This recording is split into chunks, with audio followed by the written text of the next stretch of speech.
Colosenses capítulo 2. La carta de Pablo a los Colosenses es una hermosa carta que nos explica de manera tan detallada el Evangelio, y qué importante, hermanos, es entender lo que nosotros creemos.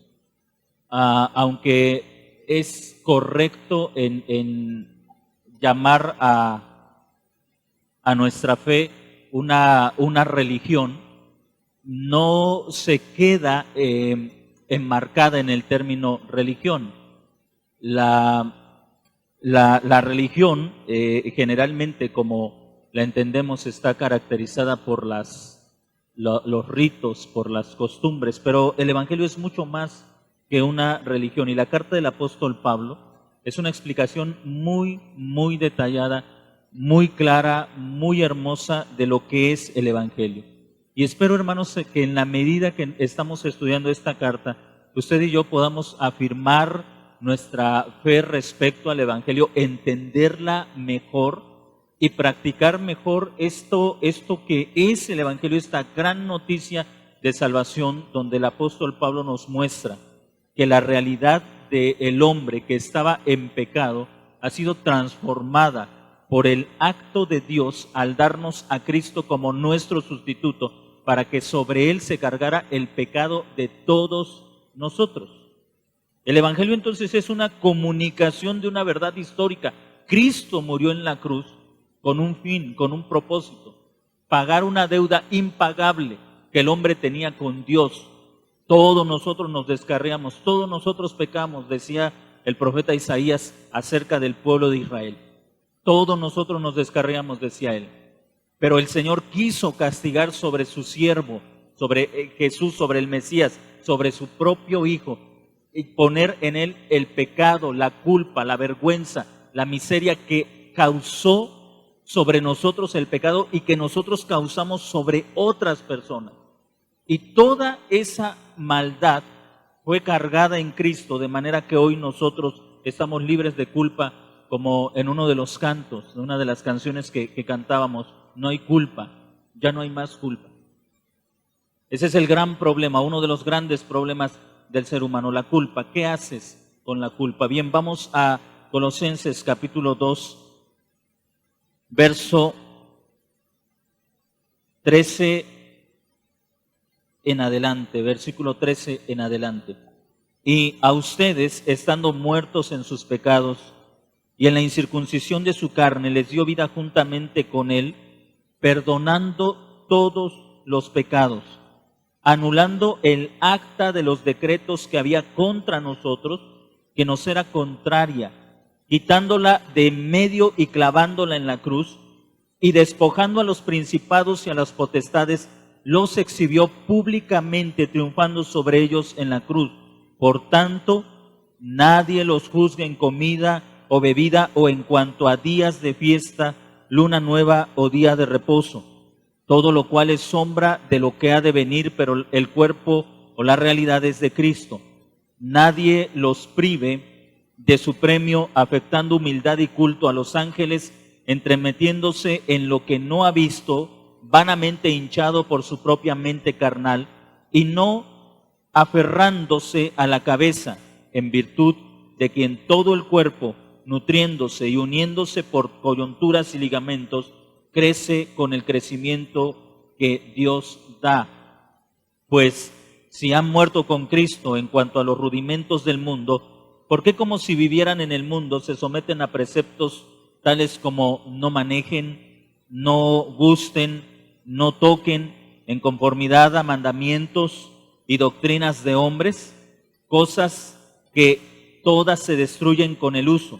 Tales cosas tienen a la verdad cierta reputación de sabiduría, en culto voluntario, en humildad y en duro trato del cuerpo, pero no tienen valor alguno contra los apetitos de la carne. ¿Por qué el apóstol Pablo escribe esta instrucción a la iglesia? Hay algunas cosas que quizá se ignoran, ignoramos, desconocemos, pero que es necesario entender brevemente para que podamos comprender el impacto del Evangelio. Hay una realidad en la condición del hombre, y es que el hombre nace culpable, aún cuando el hombre nace y aún todavía no ha hecho ni bien ni mal, nace culpable delante de Dios.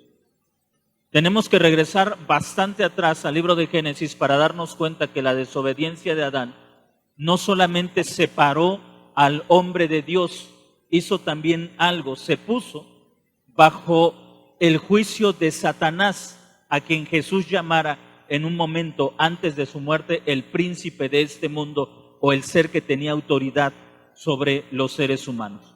Hay una historia en el libro de Job que puede ayudarnos a ilustrar un poco esta situación. ¿Recuerdan ustedes que al inicio del libro de Job encontramos a Satanás acercándose a Dios y Dios haciéndole esta pregunta: ¿de dónde vienes? ¿Y qué es lo que responde Satanás? De recorrer la faz de la tierra. Y en medio de toda esa tierra, hay un hombre que se destaca por una vida diferente al resto de la humanidad. El Señor le pregunta a Satanás: ¿has considerado a mi siervo Job? ¿Y qué es lo que hace inmediatamente Satanás? Comienza a acusarlo. De hecho, la palabra que en nuestras Biblias se translitera como diablo significa acusador. Acusador. Entonces, el trabajo de Satanás, escuche esto, antes de la muerte de Jesús, consistía en como si fuera un fiscal, decir cuáles eran las causas por las cuales los seres humanos, el hombre, el ser humano, no merecía la gracia de Dios, no merecía absolutamente nada de parte de Dios. La muerte, la destrucción, la pobreza, la miseria, el abandono, la culpa, todas estas cosas que el hombre ha experimentado a lo largo de su existencia son el resultado de estar lejos de Dios, y Satanás hacía muy bien su trabajo, demostrando que el hombre era completamente responsable de todas esas situaciones que estaban viniendo sobre su vida y que Dios estaba trayendo sobre él. Cuando Dios le dice a Satanás: ¿has considerado a Job, a mi siervo Job? Satanás le replica: este hombre te sirve porque tú le has dado todo. Ahora, ¿quién no va a servir así? Si no le das lo que merece, si le das bienes, ¿quién no te va a servir? Satanás actúa como precisamente su nombre lo describe, como un acusador. Cuando Jesús se introduce en la historia de la humanidad, el hombre está bajo el juicio de Dios y bajo la acusación de Satanás. Esta era una realidad, hermanos, que Dios reveló al hombre a través de la historia antes de Jesucristo. Era muy común, podemos ver que incluso aún sigue siendo común, pero en menor medida, cómo siempre el hombre se ha aprovechado de otros. Así que tenemos al imperio egipcio esclavizando a los hebreos y a otras naciones más pequeñas que ellos. Después tenemos a los babilonios, luego a los medo-persas, luego a los greco-macedonios, y finalmente al imperio romano, que tenía un extenso poder, un extenso dominio. Cuando Jesús nace precisamente en ese contexto, una descripción de la realidad espiritual del hombre. El hombre está bajo esclavitud, hay señores que lo gobiernan, pero el problema no era Babilonia en su momento, ni los medo-persas, ni los greco-macedonios, ni siquiera el imperio romano, porque todo esto era imagen de una realidad mucho más profunda, de una realidad mucho más cruel. La esclavitud del hombre estaba en ser dominado por Satanás y estar bajo la acusación de Satanás. Cuando Jesús nace en ese contexto. El apóstol Pablo escribe precisamente al proclamar este evangelio, está proclamando una gran noticia. En el capítulo 2, en el versículo 13, el apóstol Pablo escribe a los gentiles estas palabras: a ustedes, estando muertos en pecado y en la incircuncisión de su carne. ¿Cuál es la verdad o la realidad del ser humano sin Cristo? Muerto en pecado. Así es como la Biblia describe al ser humano, muerto en pecado y en la incircuncisión de la carne. El domingo pasado hablábamos del tema de la circuncisión y lo que representaba. ¿Recuerdan ustedes? La incircuncisión representaba o era un símbolo de la condición espiritual del hombre. Como lo leímos en Deuteronomio, en el capítulo 30, 32, el Señor prometió en algún momento circuncidar no el cuerpo físico del hombre, sino el corazón. Hablando, los hebreos entendían el corazón como el centro de la voluntad del ser humano. ¿Por qué eres así? ¿Por qué estás inclinado al pecado? Porque tu corazón es malo, no haciendo referencia al órgano, sino a la realidad inmaterial, lo que nosotros también lo describimos de esa manera, ¿verdad? Cuando alguien habla de un enojo, de un enamoramiento, lo siente como si estuviera en el órgano físico, aunque esa es una sensación, es una emoción que no puede ser ubicada en ninguna parte física del ser humano. Los hebreos usaban el término corazón y también riñón para hacer referencia a la realidad espiritual del hombre. Mis riñones te buscan, es decir, mi voluntad te busca, mi alma te busca, o mis riñones se acongojan, mi alma está acongojada. Cuando Dios promete circuncidar el corazón del hombre, está diciendo, voy a cambiar tu voluntad, voy a quitarte esa inclinación natural que tienes al pecado. Así que Dios describe al hombre en esa condición. El hombre peca porque está muerto por el pecado. Así como un cuerpo muerto no puede enfrentar la corrupción. Quienes tenemos vida física, enfrentamos la corrupción. Nos sentimos mal y no nos dejamos morir. Bueno, hay algunas personas que sí lo hacen. Pero la mayoría buscamos salir de esa enfermedad. Vamos al doctor, consultamos a algún especialista, tratamos de huir de la corrupción. Un muerto no. Un muerto está entregado a la corrupción. De hecho, como en algunas ocasiones les he dicho, a los muertos los queremos lejos de nosotros. Los sepultamos. No importa que haya sido una persona muy amada, muy querida, la queremos lejos de nosotros porque sabemos que entra en un estado de corrupción que es inevitable. Así describe Dios la condición del ser humano, una corrupción inevitable. Pablo describe al hombre con estas palabras: estaban muertos en sus pecados y estaban en la incircuncisión de su carne. Dos cosas que describen la realidad del hombre: no podían retener el pecado. El ser humano piensa que puede luchar contra la corrupción. Hay gente que dice, yo cuando quiera dejar este vicio, porque no lo llaman pecado, al alcoholismo no le llaman pecado, le llaman enfermedad. A la drogadicción no le llaman pecado, le llaman adicción, una enfermedad. La Biblia le llama pecado, es decir, una tendencia natural a estar en contra de la voluntad de Dios. Una rebeldía. Dios dice, no hagas esto, y el pecado me lleva a hacer exactamente lo que Dios dice que no debo hacer. Y el hombre sin Cristo dice, yo cuando quiera dejo esto, dejo el alcohol, dejo las drogas, dejo el adulterio, dejo esto cuando yo quiera. El hombre no puede hacerlo.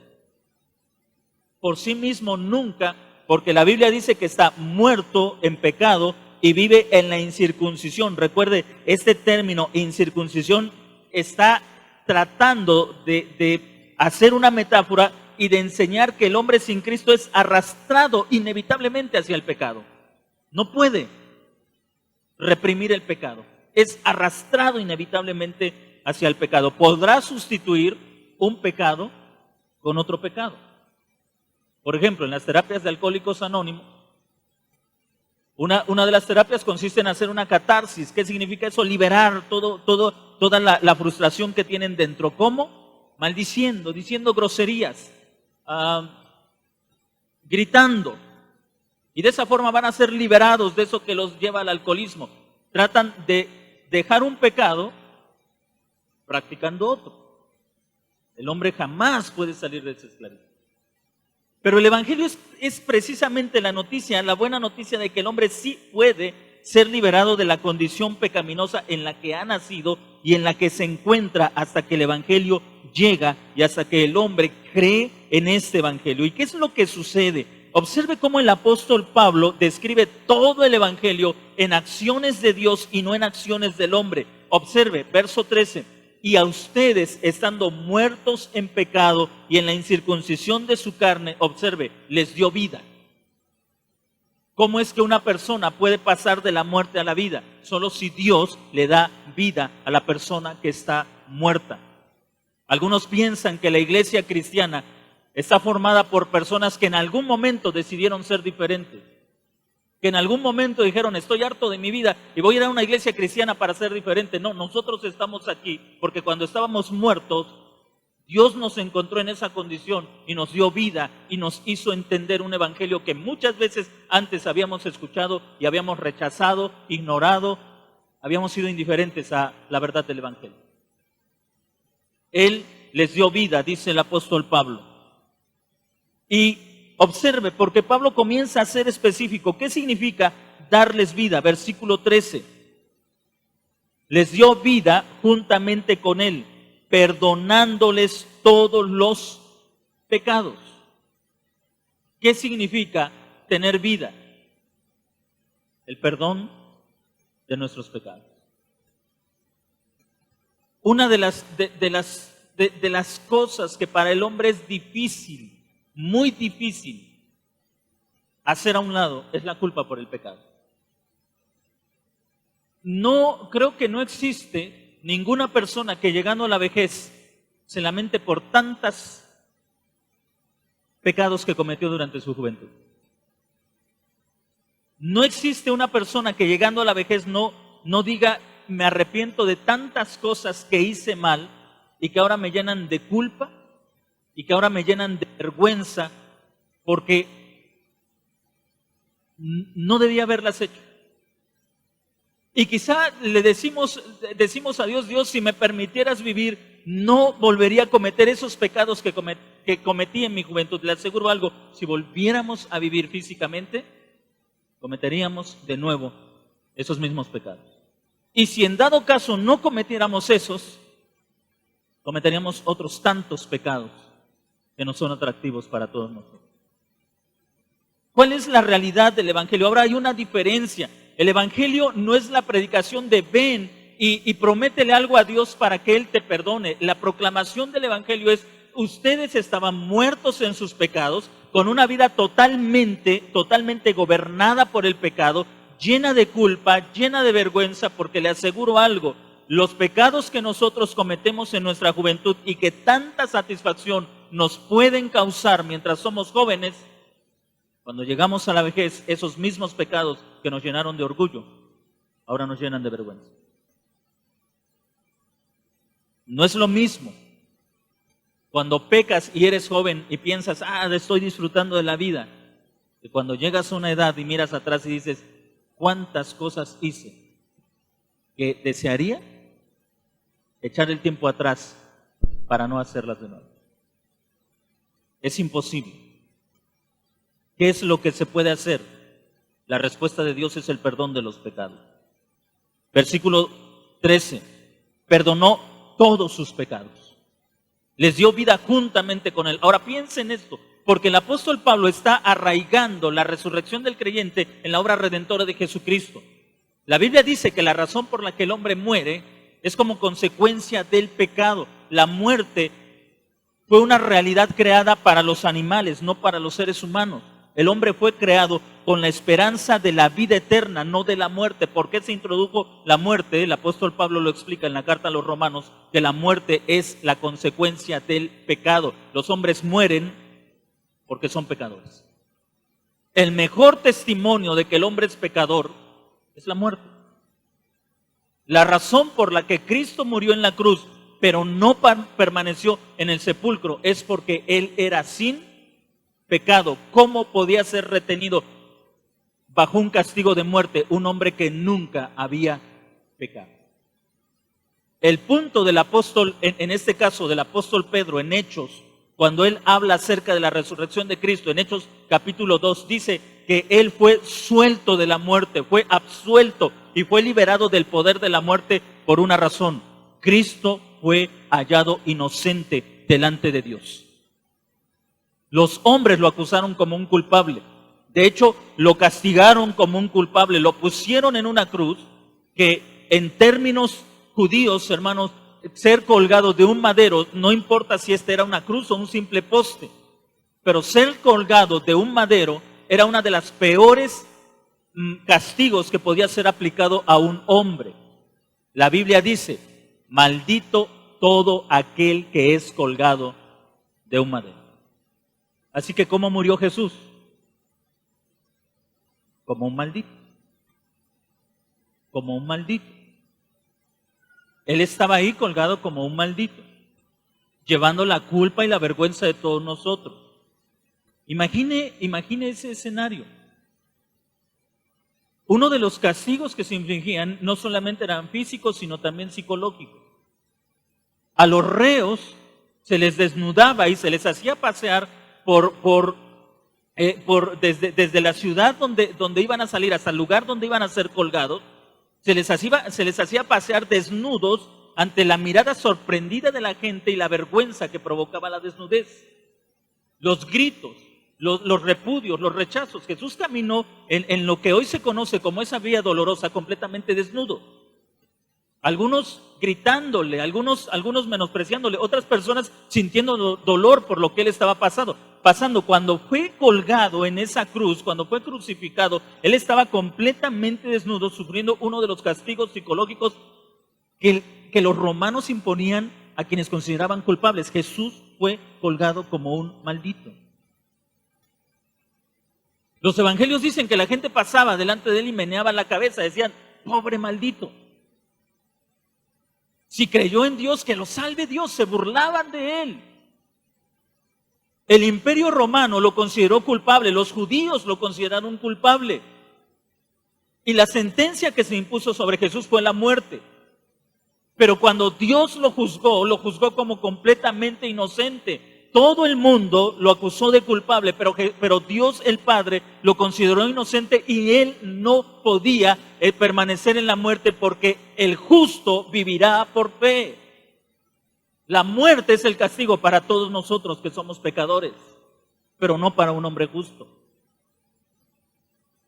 En el libro de Génesis, en el capítulo 5, se nos habla de otro justo, Enoc. Enoc nunca murió porque él caminó con Dios y Dios se lo llevó para que no atravesara por la muerte. En los libros de los reyes se nos habla de otro hombre que nunca murió. ¿Recuerda usted? El profeta Elías. No murió porque él fue considerado justo. Y la muerte, ellos fueron símbolos del verdadero hombre perfecto, del hombre que no podía permanecer en la muerte. Así que si nosotros tenemos esperanza de resurrección, nuestra esperanza de la resurrección no está basada en nuestra bondad, sino en la realidad de que Cristo fue considerado completamente justo delante de Dios y fue levantado de la muerte. Y el apóstol Pablo dice, nosotros los que creemos también fuimos levantados con Él. Nuestra muerte física no es el final de la existencia, porque la muerte física con todo su poder y con toda su influencia fue destruida en la cruz de Cristo. Para el creyente la muerte ya no existe, porque Cristo fue levantado. Ahora observe el versículo 14, es hermoso lo que él dice, porque el perdón de pecados implica una realidad, algo que Dios tuvo que hacer para perdonar nuestros pecados. Anulando el acta de los decretos que había contra nosotros, que nos era contraria, y quitándola de en medio y clavándola en la cruz. Observe esto. Porque lo que está diciendo Pablo, usando una metáfora de aquellos días, cuando Jesús fue crucificado, quizá ustedes recordarán que en los evangelios dice que Pilato mandó a poner una inscripción sobre la cruz que decía, este es Jesús, el rey de los judíos. Mire qué acusación tan absurda. Esa era la razón por la que él estaba crucificado. Los romanos solían poner un edicto sobre esa cruz que justificaba la crucifixión.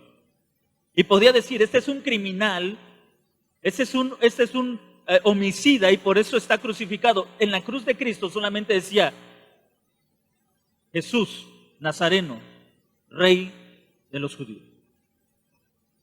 Esa fue la mayor acusación que encontró Roma en contra de Jesús.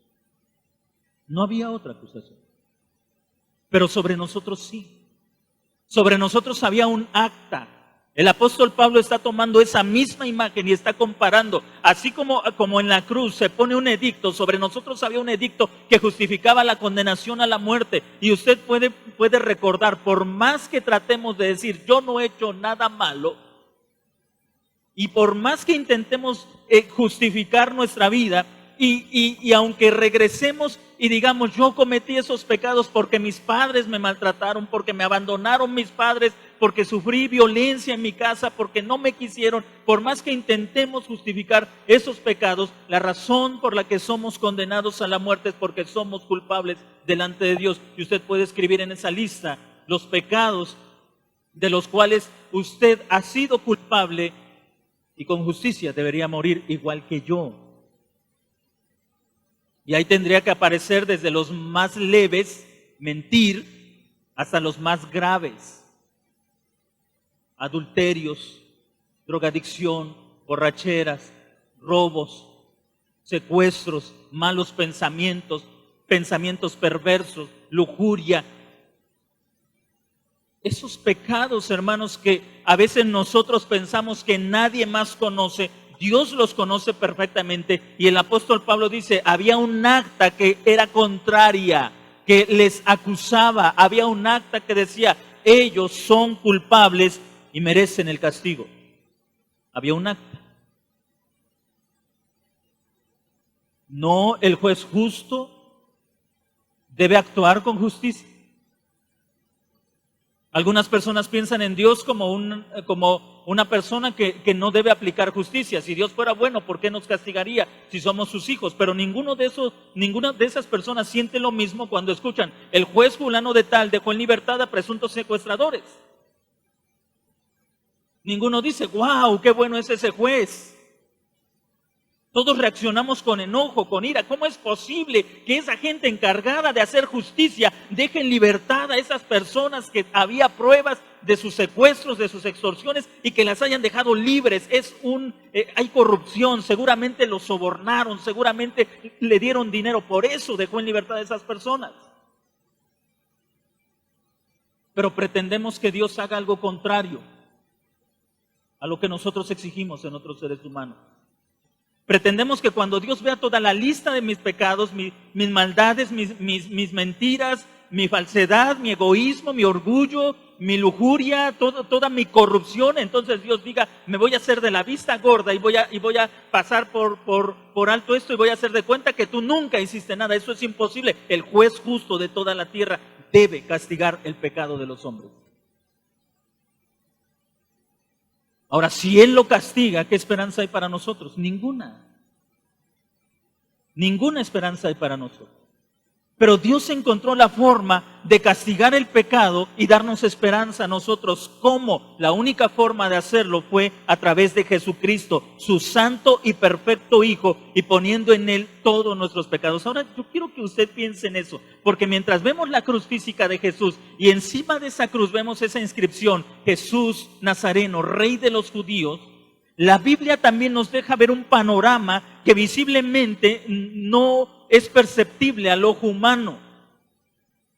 Pero en la oscuridad de la cruz, en aquella oscuridad de 9 a 12 del mediodía, de 12 del mediodía al 3 de la tarde, cuando Jesús estaba crucificado, y en medio de esa densa oscuridad, podemos ver la razón por la que Jesús estaba ahí y podemos ver una inmensa lista de pecados que Él nunca cometió, pero que estaba pagando por nosotros. Así que Dios puso un acta en esa cruz y ahí decía homicidio, adulterio, robo, mentira, lujuria, pensamientos perversos, palabras groseras, pensamientos obscenos, idolatría, chismes. Y Jesús estaba siendo azotado por cada uno de esos pecados que Él nunca en su vida había cometido. Él estaba siendo golpeado por todos esos pecados que nunca en su vida cometió. Una mujer en una ocasión se le acercó a Jesús. Algunos dicen que esta mujer probablemente era una mujer que se dedicaba a la prostitución. Él no la vio y pensó, tal vez puedo sacar un provecho físico de esta mujer antes de que ella me pida algo. ¿Se da usted cuenta de eso? Jesús jamás vio a una mujer como objeto, sin embargo, en la cruz Él pagó por la lujuria que Él nunca había cometido. Jesús conocía la cantidad que había en la bolsa que guardaba Judas y jamás tomó una moneda para usarla para su propio beneficio, sino para la extensión del trabajo que Él estaba haciendo.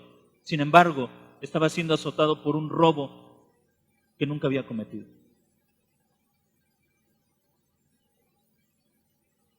Pero era necesario, si Dios iba a salvarnos a nosotros, los verdaderos culpables, los verdaderos transgresores de su ley, eso realmente era necesario. Porque si yo hubiera sido puesto en esa cruz, le aseguro, no habría esperanza para mi justicia. Debería de morir y no habría esperanza para volver a levantarme porque estaría muriendo por mis propios pecados. ¿Qué esperanza me queda entonces? Si Dios habría de salvarme, tenía que hacer algo que castigara mi maldad y me diera la esperanza de la salvación. Y la única forma que Dios halló de hacer esto fue cargar en su Hijo perfecto el pecado de todos nosotros. Por eso es que el apóstol Pablo escribe, Él anuló el acta que nos era contraria, versículo 14, anuló el acta de los decretos, esa lista que atestiguaba en contra de nosotros, esa lista que decía lo que hemos hecho, aunque tú no seas consciente de tus pecados, aunque digas yo nunca he ofendido a Dios, yo nunca he pecado, hay una lista porque el juez justo de toda la tierra conoce tus acciones. Y el apóstol Pablo dice, Él anuló el acta de los decretos que nos era contraria, quitándola de en medio. Es decir, esa lista estaba sobre mi cabeza, la arrancó de mi cabeza y la pegó en la cruz de Cristo. Y dijo, ahora tú, el santo Hijo de Dios, eres el criminal que debe pagar por estos pecados. La quitó de en medio. El Evangelio se vuelve hermoso cuando nosotros entendemos esta realidad.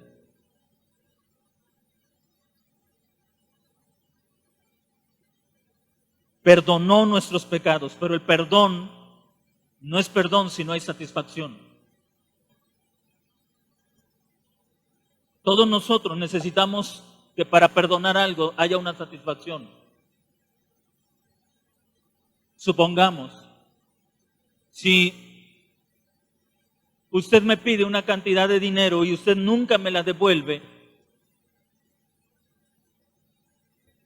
y después de un tiempo usted se acerca a mí y me dice, por favor perdóname, no puedo pagarte esa cantidad de dinero. Para que yo pueda perdonarle, alguien tiene que pagar esa cantidad de dinero, ¿no es cierto? Y ese alguien probablemente tenga que ser yo. ¿Cómo la pago? Sufriendo la pérdida.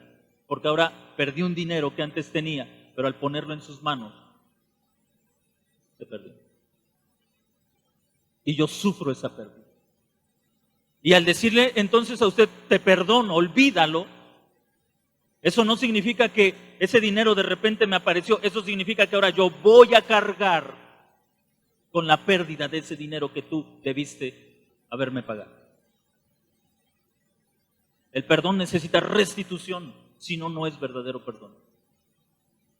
Dios no solamente podía decir, los perdono y ya, tenía que ser restituida la ofensa que se cometió en contra de Él, tenía que ser restituida su santidad, su carácter, su gloria, y alguien tenía que pagar por eso. Antes de que Dios dijera, los perdono, alguien tenía que pagar esa deuda que nosotros habíamos contraído. ¿Cómo lo hizo? Su Hijo pagó toda esa deuda. Cuando Él pagó la deuda, entonces el Padre podía decir, los perdono. Por eso es que en este tiempo, en la era del Evangelio, no hay perdón que no pueda, que no hay persona que no alcance perdón. No hay acto que no pueda ser perdonado.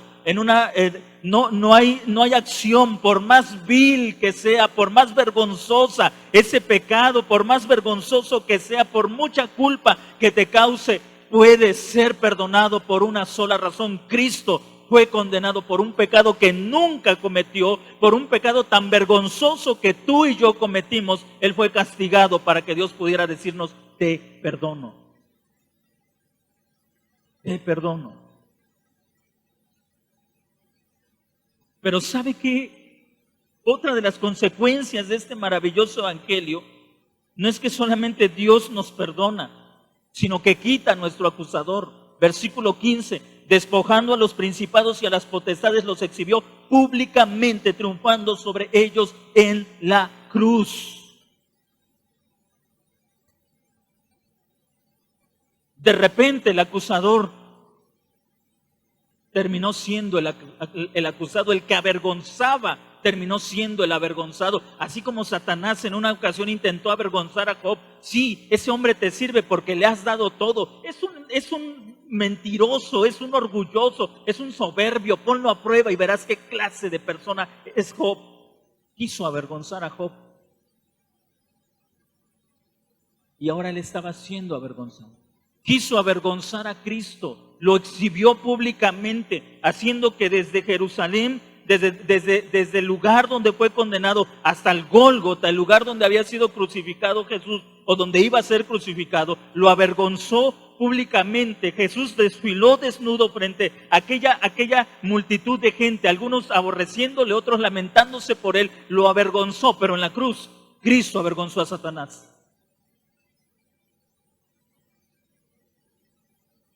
Lo que nos enseña el Evangelio es que cuando nosotros creemos en Cristo, Dios nos perdona y nuestro mayor acusador es quitado de en medio. No puede más acercarse delante de Dios y decir, ahora ese es tu hijo. ¿Se te olvida lo que hizo? ¿Se te olvida que es un mentiroso, que es un perverso, que ha tenido pensamientos lujuriosos, que ha tenido pensamientos de mentiras? ¿Se te olvida que es un ladrón, que es un homicida? ¿Se te olvida quién es ese hombre? ¿Se te olvida quién es esa persona, ese muchacho, ese joven, ese niño? ¿Se te olvida quién es él? Lo que Jesús hizo en la cruz del Calvario es quitarle el poder a Satanás de acusarnos. A partir de ese momento, los que creemos en él nunca más volvemos a ser acusados delante de Dios. Nunca más. Algunas personas se sorprenderán, algunos amigos de ustedes se sorprenderán al verlos en una iglesia cristiana. ¿Ya eres hermano? Si tú eres un borracho, ¿ahora ya eres hermano? Si tú eres un lujurioso, ¿ahora ya eres hermano? Si tú eres un mentiroso, ¿ahora ya eres un hermano? Si Satanás no puede condenarnos más, mucho menos las palabras de los hombres. Si Satanás no puede condenarnos más, si Satanás no puede avergonzarnos más delante de Dios, mucho menos otras personas nos podrán avergonzar delante de Dios. Porque lo que ahora somos, lo somos por lo que Dios hizo en Cristo, en aquella violenta cruz donde Él llevó el pecado de todos nosotros.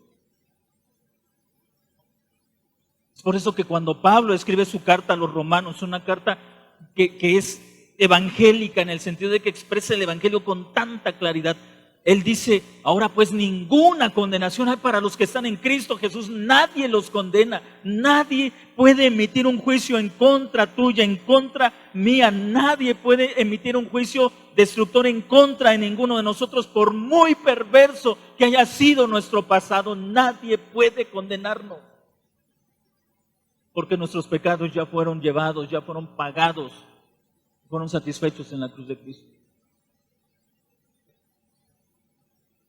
La mayor razón, hermanos, por la que el hombre se siente tentado a pecar, y yo quisiera que en algún momento usted observara su vida y podría darse cuenta que el momento en el que el hombre se siente tentado a pecar es cuando siente frustración. ¿Cuándo somos más vulnerables al pecado? ¿Cuándo somos más vulnerables a la tentación? Cuando sentimos frustración. Por ejemplo, un hombre va, pelea con su esposa, le pega y de repente siente la culpabilidad de pegarle a su esposa. ¿Qué hace? Le sale de la casa, va y toma. Porque no puede soportar la frustración de su naturaleza. Un hombre tiene problemas económicos Y en medio de esos problemas económicos, ¿qué hace? Va y busca una mujer, toma, se droga o hace cualquier otro tipo de pecado para salir de esa frustración. Así es la naturaleza del ser humano. Así es la condición del hombre.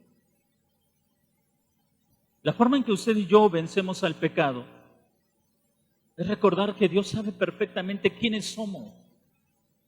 Y a pesar de eso nos amó y nos perdonó. Cuando de repente sentimos sobre nosotros la frustración de nuestra vida, tenemos que recordar que hemos sido perdonados. Cuando de repente sentimos la culpa de nuestro pasado, la culpa, la vergüenza de nuestro ayer, debemos recordar que hemos sido perdonados y en lugar de hacer lo que antes hacíamos, de sentir la gracia de Cristo, de ir y pecar para cubrir ese pecado, entonces tenemos que ir a la cruz y decirle gracias por este perdón. Porque a pesar de mi pasado, a pesar de que hay cosas que no puedo cambiar, tú me amaste, me perdonaste y no hay ninguna condenación y ninguna culpabilidad sobre mi vida.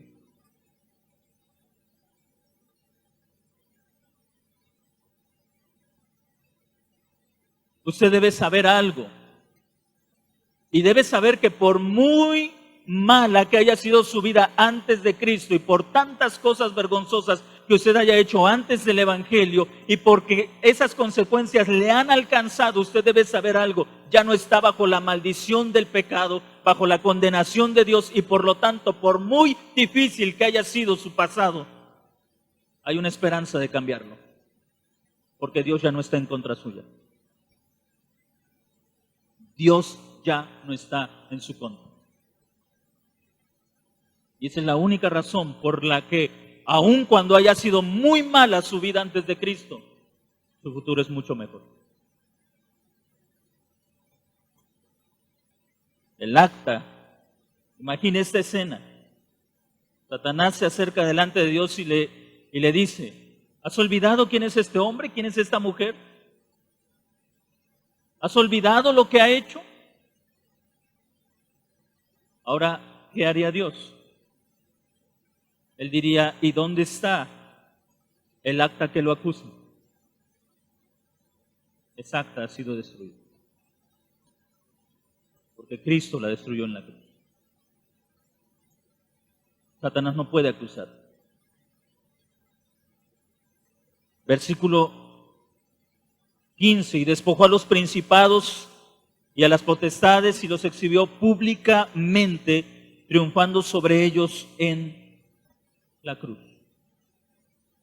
¿Puede usted sentir el gozo de saber que ya no hay ninguna condenación para los que estamos en Cristo Jesús? Ya no tenemos sobre nosotros la pesada carga de decir, bien, hice mal esto, ahora voy a hacer estas cosas para aminorar un poco las consecuencias. Ahora podemos descansar confiadamente en la cruz de Cristo y decir, gracias Señor, porque todo mi pasado, todos mis pecados, toda mi vergüenza, toda mi maldad ha quedado atrás y mis acusadores han desaparecido. David en el libro de los Salmos decía acerca de los enemigos, los buscarás y no los hallarás. Busque a quien le acuse. No lo va a encontrar. Cristo le quitó ese poder en la cruz del Calvario. No hay ninguna condenación para los que creemos en Cristo Jesús. En unos momentos más, mientras participemos de la comunión, usted debe recordar eso, que cuando comemos el pan, que cuando tomamos de la copa, lo hacemos porque Él ha perdonado todos nuestros pecados, ha perdonado toda nuestra maldad. Ninguna condenación hay para los que están en Cristo Jesús. Ahora, el apóstol Pablo, y quiero solamente comentar muy brevemente esta parte del pasaje, en el versículo 16 dice, por tanto nadie los juzgue en comida o bebida o en días de fiesta, lunas nuevas o días de reposo. Verso 17, todo lo cual era sombra de lo que ha de venir, pero el cuerpo o la sustancia es de Cristo. Si usted y yo hemos creído el Evangelio, tenemos que defender el Evangelio. Si usted ha creído el Evangelio, tiene que defender el Evangelio. Ese es el argumento de Pablo. No permitan que nadie los juzgue. Los judaizantes estaban juzgando a la iglesia cristiana, a los hermanos de Colosas. Ustedes dicen que están en paz con Dios. ¿Cómo van a estar en paz con Dios si ustedes no siguen las fiestas judías? Si ustedes no están circuncidados, ¿cómo van a estar en paz con Dios si no ayunan, si no hacen distinción entre alimento y alimento? ¿Cómo van a estar en paz con Dios? Pablo ha sentado la base de la razón por la cual nosotros nos consideramos, por la cual Dios está en paz con nosotros. La obra perfecta de Cristo en su cruz. Y tenemos que defender el Evangelio. El versículo 18, nadie los juzgue, nadie los juzgue. Reina Valera lo traduce de forma diferente. La Biblia en lenguaje sencillo lo traduce de esta forma: así que no dejen que nadie los condene, y menos esa gente que adora a los ángeles y que aparenta ser humilde. Dicen que ven visiones, pero mienten. Sus pensamientos los llenan de orgullo, pero solo piensan cosas malas. Nadie los juzgue. Ellos tenían que defender el Evangelio frente a dos grupos de personas: los que imponían nuevamente el ritualismo del antiguo pacto y aquellos que presumían de una superespiritualidad. Estos decían que recibían revelaciones a través de los ángeles, incluso en nuestro tiempo hay gente que presume de meterse en prolongados ayunos y que en esos ayunos Dios les habló, Dios les dio visiones y entonces comienzan a decir: tu vida es así o tú no creces porque no ayunas, porque no te metes en ayunos prolongados. Y Pablo está luchando en contra de esa gente que cimenta su confianza en lo que ellos hacen y no en la cruz de Cristo. Nadie los juzgue. No se dejen llevar por la gente que aparenta humildad, que presumen de humildad, que presumen de visiones, de sueños, pero son esclavos de sus propios pecados. Versículo 19. No se aferran a la cabeza, en virtud de quien todo el cuerpo, nutriéndose y uniéndose por las coyunturas y ligamentos, crece con el crecimiento que da Dios. Y quiero concluir aquí. El versículo 19 dice que la razón por la que la iglesia es salva es por la obra de Cristo, y la razón por la que nuestras vidas crecen es por la obra de Cristo. ¿Cómo crecemos? Si nos aferramos a Cristo, que es nuestra cabeza. Y aferrarse a Cristo significa obedecer su palabra y mantenerse unido. Ahora observe bien esto, porque lo que Pablo dice en el versículo 19 es importantísimo. Aférrense a la cabeza, en virtud de quien todo el cuerpo, nutriéndose y uniéndose por las coyunturas y ligamentos, crece con el crecimiento que da Dios. Quiero concluir con esto. En otras epístolas, Pablo dice que nosotros somos como miembros de un cuerpo. 1 Corintios capítulo 12, por ejemplo. Somos como miembros de un cuerpo. Ahora piensen esto. Tenemos las partes de un cuerpo, pero ¿qué es lo que hace que esas partes tengan movimiento? La cabeza, pero que el cuerpo tenga movimiento. Las articulaciones. ¿Qué pasa si nuestras articulaciones se gastan? Pierdes movimiento. Nosotros podemos mover las manos con una facilidad, pero si las articulaciones, si los ligamentos tienen un desgaste, lo que ahora es tan fácil para nosotros, se convierte en algo tan doloroso, casi imposible de hacer. ¿Cuáles son los ligamentos en el cuerpo de Cristo? Nosotros somos los miembros. Pero ¿qué es lo que hace? Mire, somos los miembros. Estamos juntos. Pero estar juntos no produce nada.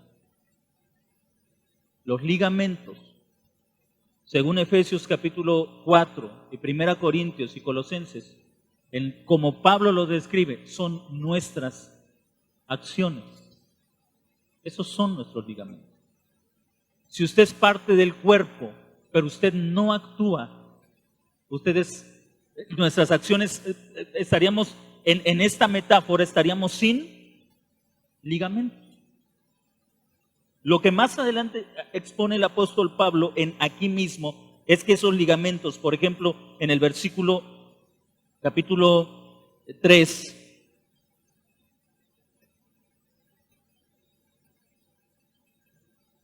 dice en el verso